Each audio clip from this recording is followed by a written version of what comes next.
भगवान कृष्ण ने मथुरा का राज्यभार संभाला। उस समय मथुरा के मंत्री पद पर नियुक्त हुए श्री उद्धव जी महाराज। उद्धव जी कौन थे? देवगुरु बृहस्पति के प्रिय शिष्य का नाम है उद्धव। भगवान कृष्ण के प्रिय मित्र हैं उद्धव, और मथुरा के मंत्री हैं उद्धव। और उद्धव जी महाराज बड़े ज्ञानी हैं। ज्ञानी तो हैं, लेकिन उद्धव जी को अपने ज्ञान का अभिमान है। और भागवत जी के दसम स्कंद के 46वें एवं 47वें अध्याय में, 46वें अध्याय में 49 श्लोकों में, 47वें अध्याय में 69 श्लोकों में, इस प्रकार से 118 श्लोकों में उद्धव जी की ब्रज यात्रा का वर्णन श्री वेद व्यास जी महाराज करते हैं। एक दिन की बात है, उद्धव जी ने भगवान कृष्ण को मथुरा के छत पर रोते हुए देखा। तो उद्धव जी पूछने लगे, गोविंद क्या तुम रो रहे हो? भगवान ने कहा नहीं नहीं, बिल्कुल नहीं, मैं थोड़ी रो रहा हूं। लेकिन उद्धव जी भगवान के मित्र थे। एक मित्र कितना भी चाहे अपने मित्र से अपनी बातें छिपा नहीं पाता।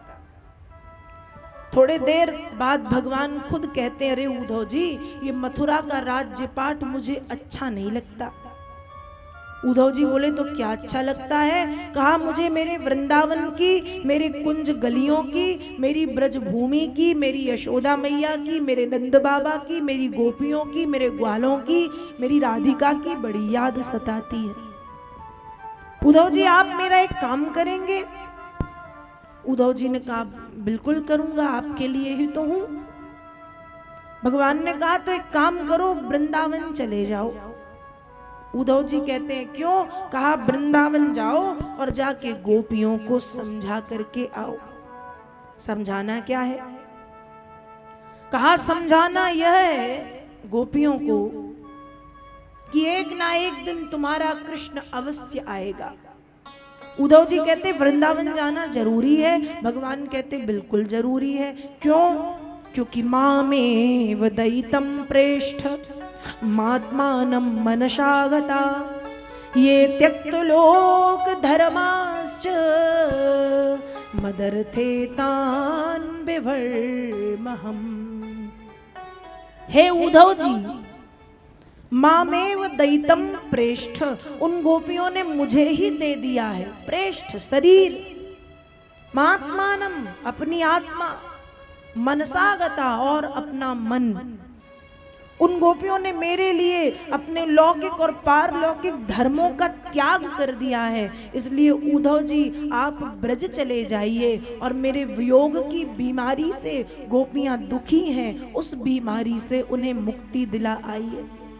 उनसे कह आओ कि एक ना एक दिन तुम्हारा कृष्ण अवश्य आएगा, चले जाओ। भगवान कृष्ण की बात मान के उद्धव जी ने ब्रज जाने की तैयारी की।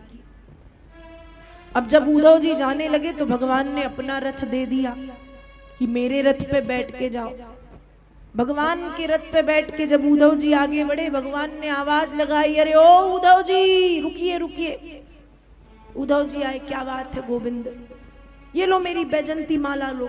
क्यों? जिससे गोपियां समझे कि कृष्ण का कोई पक्का मित्र है। थोड़े दूर पहुंचे, अरे ये लो मेरा पीतांबर लो। क्यों? जिससे गोपियां समझे कि कृष्ण का कोई अंतरंग सखा है। ठीक है, थोड़े दूर उद्धव जी फिर पहुंचे, फिर रोका। उद्धव जी कहते, तुम जाने दोगे या नहीं? ये बार बार रोकना है। भगवान कहते, नहीं नहीं, अब नहीं रोकूंगा, मैंने तो इसलिए बुलाया है, आज जा रहे हो, कल तक वापस आ जाना और अच्छे से समझा के आना। अब उद्धव जी ब्रज पहुंचे। जब उद्धव जी ब्रज पहुंचे और गोपियों ने उद्धव जी को दूर से देखा है, तो पहले तो रथ देख के गोपियों को लगा कि शायद कृष्ण आ गए। लेकिन जब गोपियों ने ध्यान से देखा कि अरे ये तो कृष्ण नहीं, ये तो उद्धव जी हैं, शायद कृष्ण का कोई संदेशा लेके आए हैं। उद्धव जी को देखते ही गोपियां रथ के चारों तरफ आकर के खड़ी हो गईं। उद्धव जी रथ से उतरे हैं, एक के बाद एक गोपी प्रश्न करती हैं। गोपियां कहती हैं उद्धव जी क्या आपने कृष्ण को देखा है? क्या कृष्ण आएंगे? कब आएंगे? कृष्ण कैसे हैं? एक के बाद एक गोपी उद्धव जी से प्रश्न करती हैं।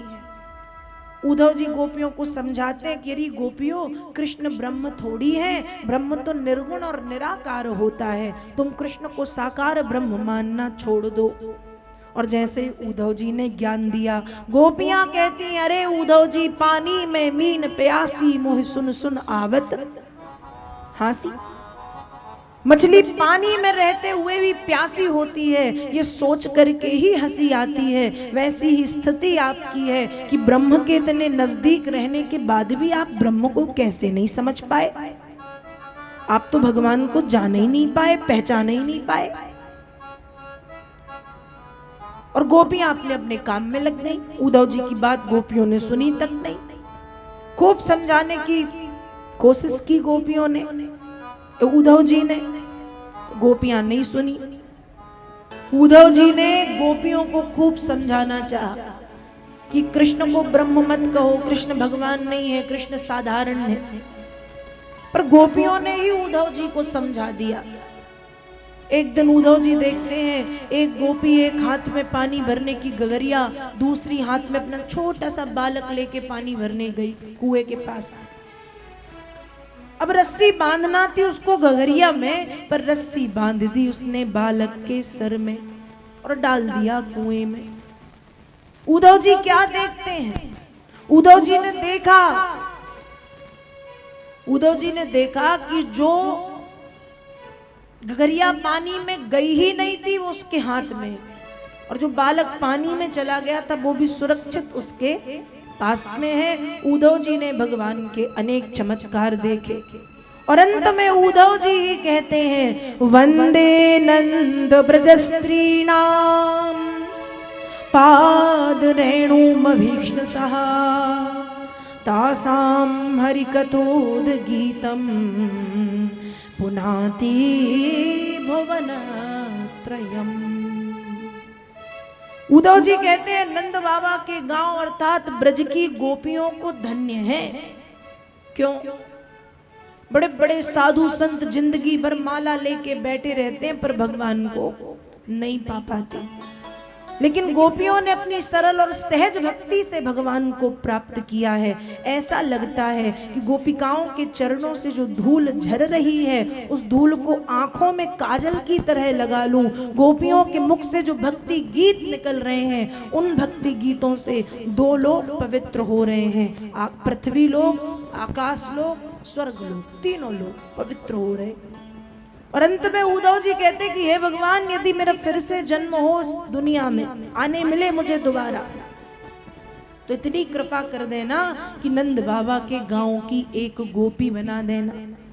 उद्धव जी से पूछा भैया गोपी क्यों बनना चाहते हो? उद्धव जी कहते हैं गोपी इसलिए बनना चाहता हूँ, बड़े बड़े ज्ञानी ध्यानी जिंदगी भर माला लेके रटते रहते हैं लेकिन अंत समय कृष्ण शब्द का क्री भी नहीं बोल पाते और दुनिया को छोड़ के जाते हैं। गोपियों ने फिर ब्रह्म को पाया है। यदि मेरा जन्म हो तो मुझे गोपी बनाना। जो उद्धव जी 2 दिन के लिए आए थे, भगवान ने कह के भेजा था आज जाओ और कल आ जाना। आपको पता वो उद्धव जी वृंदावन में कितने दिन रहे? चलो दिन छोड़ दो, हफ्ते छोड़ दो, महीने छोड़ दो, एक दिन के 5 दिन हो जाते, 5 के चलो 10, 15, 20, महीना भर मान लो। पर उद्धव जी महीना भर तो बहुत कम है, 19 महीने। कितने महीने? 19, मतलब 1.5 वर्ष से अधिक समय उद्धव जी ब्रज में निवास करते हैं। और अचानक जब याद आया तो मथुरा पहुंचे। अब मथुरा में भगवान बैठे ही थे, उद्धव जी का इंतजार कर रहे थे। अब जब उद्धव जी पहुंचे तो भगवान कहते और भैया उद्धव बड़े जल्दी आ गए आप तो उद्धव जी कहते हैं कृष्ण आपने ही तो कहा था आज जाओ कल आ जाना। कल गया था और आज आ गया। भक्ति में इतनी शक्ति होती है कि व्यक्ति को अपने समय का भी पता नहीं चलता। 2 दिन के लिए गए थे, कि आज जाएंगे कल आ जाएंगे, पर 19 महीने रह करके लौटे हैं और आके क्या कह रहे हैं, कल ही तो गया था। यदि भक्त एक बार भक्ति में डूब जाए तो फिर उसको समय का पता नहीं। वो बात अलग है, जो भक्ति में डूबे नहीं है उनको तो एक एक मिनट में वो टाइम देखते हैं, कितना समय, एक एक मिनट उनको बहुत बड़े परेशानी में निकलता है। लेकिन जो भक्ति में डूब चुके हैं, जो सचमुच भक्त बन चुके हैं, भक्ति के एक एक दिन उनको घंटे के समान लगते कि कितनी जल्दी समय निकल गया। जो भक्त बन चुका है, जो भक्ति में डूब चुका है, जो भक्ति रंग में रंग चुका है, इसलिए व्यक्ति को भक्ति करना चाहिए, क्योंकि भक्ति की महिमा अपार है। तो इस तरह से उद्धव जी की ब्रज यात्रा पूरी हुई, उद्धव जी लौटे। भगवान ने उद्धव जी को ब्रज भेजा, क्यों? भगवान चाहते खुद चले जाते हैं, कितनी दूर, मथुरा और वृंदावन। और दूसरी बात, भगवान को क्या जाने की जरूरत थी? गोपियों को बुला लेते, अपनी माया से वहां पहुंच जाते, एक नहीं अनेक रूप धारण कर लेते। उद्धव जी को इसलिए भेजा है क्योंकि जब भगवान अपने किसी भक्त को स्वयं नहीं सुधार पाते, किसी बड़े भक्त को, तो उस बड़े भक्त को सुधारने के लिए अपने किसी छोटे भक्त के पास भेजते हैं। जैसे महान ज्ञानी उद्धव को ब्रज की गमार ग्वालिन गोपियों के पास भेज दिया। भगवान जानते थे कि भैया तुम मुझसे तो नहीं सुधरे, लेकिन बेटा वैसी जगह भेज रहे हैं कि तुम सुधर के आओगे, और सुधर के नहीं, तुम पूरे पूरे भक्त बन के आओगे। और इसलिए भगवान ने उद्धव जी को वृंदावन भेजा है। गोपियों के हालचाल लेने के लिए नहीं भेजा, वो तो एक लीला थी। भगवान के भेजने का कारण बस यही था कि उद्धव जी को सुधारना। उद्धव जी ज्ञानी थे, पर ज्ञान में भक्ति नहीं थी, इसलिए भगवान चाहते थे ये ज्ञानी के साथ भक्त भी बन जाएं। तो जब भगवान अपने किसी बड़े ज्ञानी भक्त को खुद नहीं सुधार पाते, तो उसको सुधारने के लिए अपने किसी छोटे भक्त के पास भेजते हैं। जैसे महान ज्ञानी उद्धव को ब्रज की गमार ग्वालिन गोपियों के पास भेजा है, और उद्धव जी सुधर के भी आए हैं।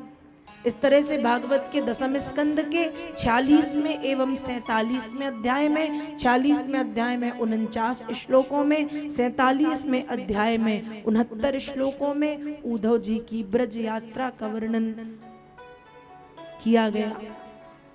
तो अब एक बार जय श्री कृष्ण तो बोलना ही पड़ेगा। बोलिए श्री वृंदावन बिहारी लाल की जय।